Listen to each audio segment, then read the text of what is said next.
वीर धवल राजा का पुत्र सिंहल विसल देव युवराज था। वीर धवल राजा खत्म, मर गए, देहांत हो गया। ये युवराज सिंहासन पर बैठा। मंत्रीश्वर तो वही थे, वस्तुपाल तेजपाल। शासन के ऐसे मंत्रीश्वर कि शासन उनको कभी भूल नहीं पाएगा। छोटे से साधु थे, छोटे से साधु, मालूम नहीं था रास्ते में उनका मामा सिंह गुजर रहा था। सिंहल देव, विसल देव का मामा, वो सिंह नाम था उसका, वो गुजर रहा था। महात्मा को छोटे बाल मुनि थे, साधु को छोटे थे, उनको मालूम नहीं, उन्होंने काजा यानी कि कचरा निकालकर वो काजा कचरा नीचे फेंका और सीधा उसके सिर पर गिरा। मामा था, आया ऊपर,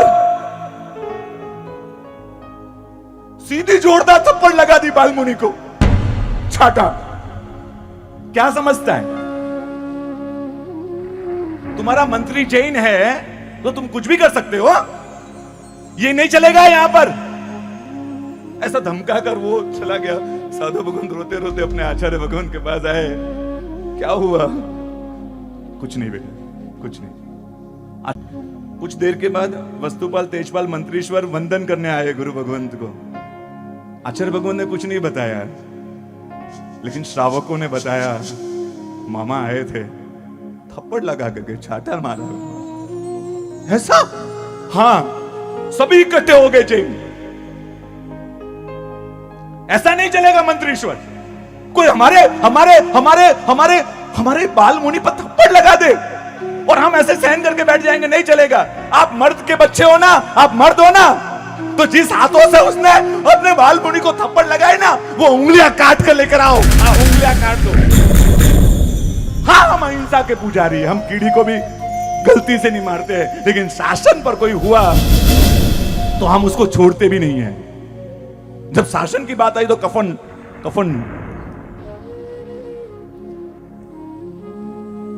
मंत्रीश्वर उंगलियां नहीं, जिस हाथों के सारे वो हाथ नहीं देना चाहिए। मंत्रीश्वर ने कहा यह अपमान शासन का अपमान है,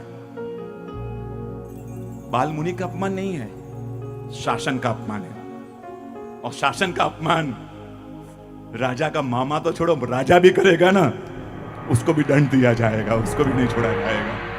ये खुमारी थी। हाँ, ये खुमारी थी। ये शासन के लिए कुछ करने की एक दुनिया थी। भेजा राजसेवकों को, क्या करना है बस कर दो।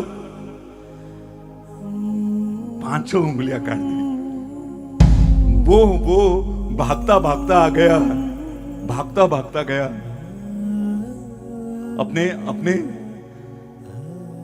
अपने भांजे के पास जो राजा थे। वो मंत्रीश्वर, आप तो, तुम तो राजा हो ना, वो मंत्रीश्वर ने ये कर दिया। क्रोधित हो गए राजा, सेवकों को भेजा, घुड़सवारों को भेजा, कैद करके आओ मंत्रीश्वर, ये नहीं चलेगा इस तरह का। वो घुड़सवार, वो उसके सेवक आए और जब पहुंचे तो वहां देखा, वहां 18 कौम खड़ी थी, 18 कौम।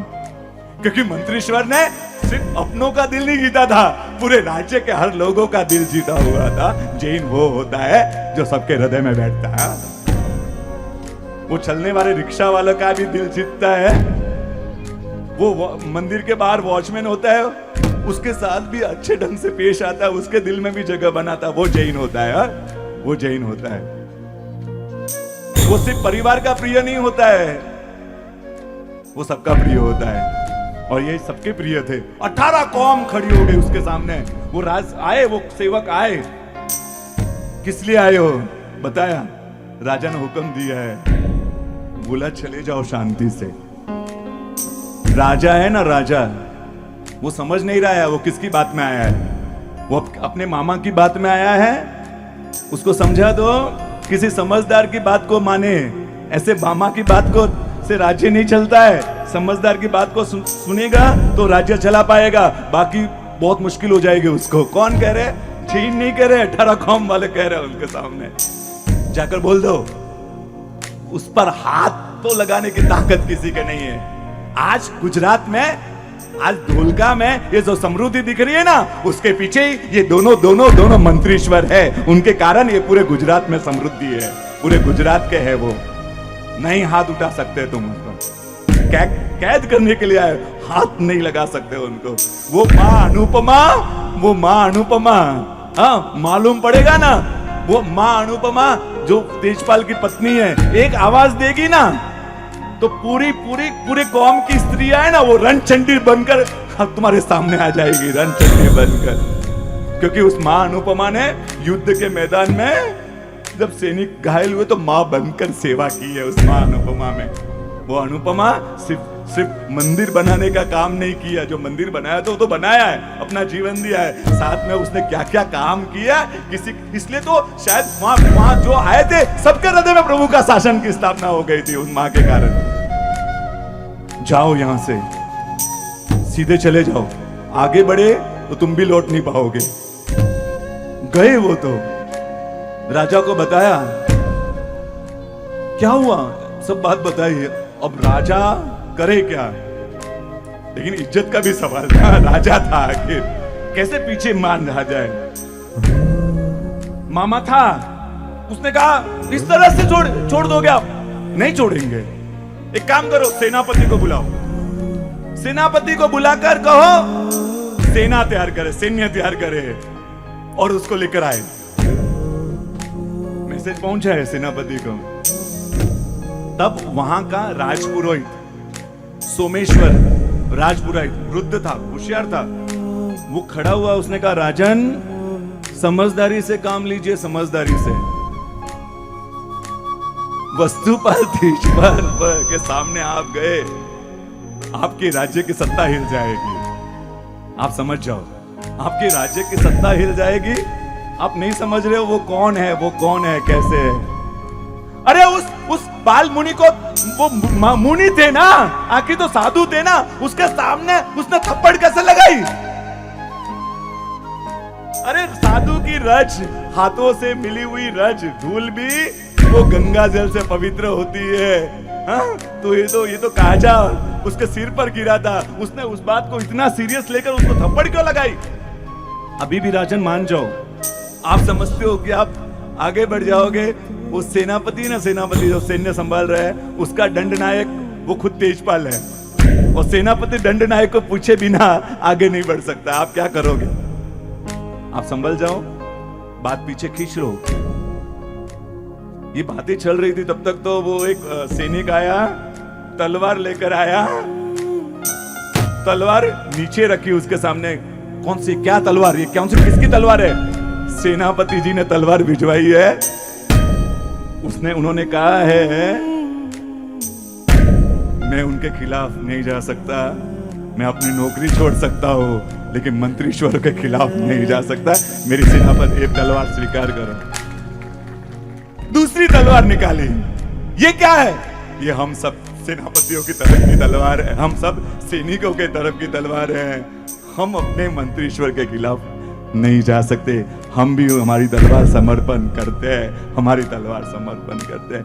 बोलो क्या होगा, क्या शासन का वो दिन होगा। एक राजा एक मंत्रीश्वर के सामने झुक रहा है, कारण शासन अंदर था। अब करे क्या? बाहर झरोके में आए तो हजारों युवान, हजारों कौम के हर लड़के लड़कियां, बहने बेटियां, बेटी खड़ी खड़े, घबरा गया। सोमेश्वर पंडित जो थे पूरे, राजन पीछे हट जाओ। वो आए, वहां सब लोग खड़े। राजन क्या जवाब देते? झरोके में आकर कहे, शांत होने को कहा। मैं मानता हूं मामा ने गलत किया है, आप धैर्य रखिए, और मामा को उसके किए की सजा मिल चुकी है, और मैं आपके साथ में हूं। मंत्रीश्वर ने जो किया वो सही किया है, सही किया है, सही किया है।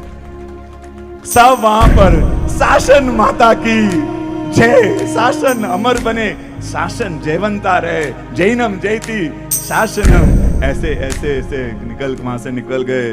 बोलो ये था शासन की खुमारी, कब जरूरत होगी तो हम अपने शासन के लिए ऐसा खुमारी वाला कुछ काम कर पाएंगे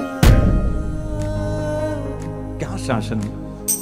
फिर तो वो वस्तुपाल तेजपाल को राज्य व्यवस्था से मन उठ गया था, छोड़ भी दिया उन्होंने, राज्य व्यवस्था का मंत्री पद भी छोड़ दिया, सत्ता छोड़ दिया शासन के लिए। संघ निकाला शरीपालित संघ पालितना का।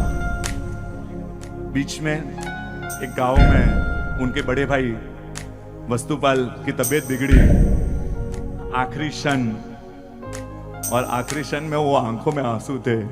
सब साधु भगवान बैठे हुए, इतने सारे साधु भगवान थे संघ में। बोले आप वस्तुपाल आप क्यों रो रहे हो? आपके जात, आप तो समाधि मरण में प्राप्त हो रहे हो, आपका देहांत, आप तो आखिरी सांसें गिन रहे हो, आप रो क्यों रहे? वो रोते रोते कहे मैं रो इसलिए रहा हूं गुरुदेव, शासन मिला जिन शासन, लेकिन शासन की विशेष कोई आराधना नहीं कर पाया, शासन की भक्ति नहीं कर पाया, शासन को जी नहीं पाया। कौन कह रहा है? जिसने शासन की इतनी जबरदस्त, जिसने जो देलवाड़ा के मंदिर बनाए, हाँ, जिन्होंने, वो देलवाड़ा के मंदिर नहीं है, वो मंदिर नहीं है, वो प्रेम है जो प्रभु के लिए प्रकटीकरण हुआ है। ऐसे मंत्रीश्वर जिन्होंने इतने संघ निकाले, इतने मंदिर बनाए, इतनी आराधना करवाई, इतनी अनुकंपा की, वो क्या कह रहे हैं मालूम है? कि मैं शासन की भक्ति नहीं कर पाया, जाते जाते उनके लिए आंखों। तो हमने और आपने तो क्या किया है? तो हमने और आपने क्या दुनिया चाहिए?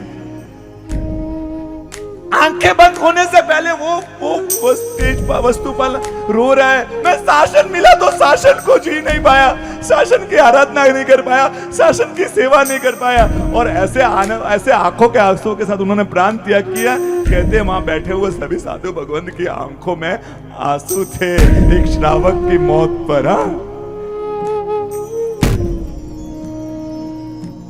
सच में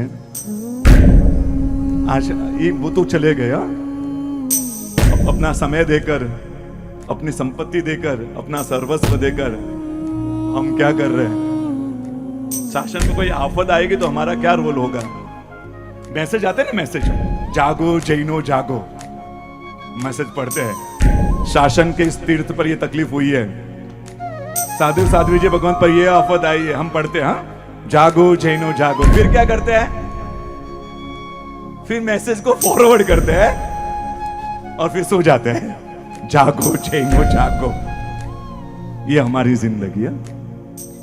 आज उन महामंत्रीश्वर को याद करें, उनके जैसा अंदर का एक शासन राज अपने हृदय में लाए। हेलो। जिन हाथों ने पाला है तुझे, किस सर को सहलाएगा?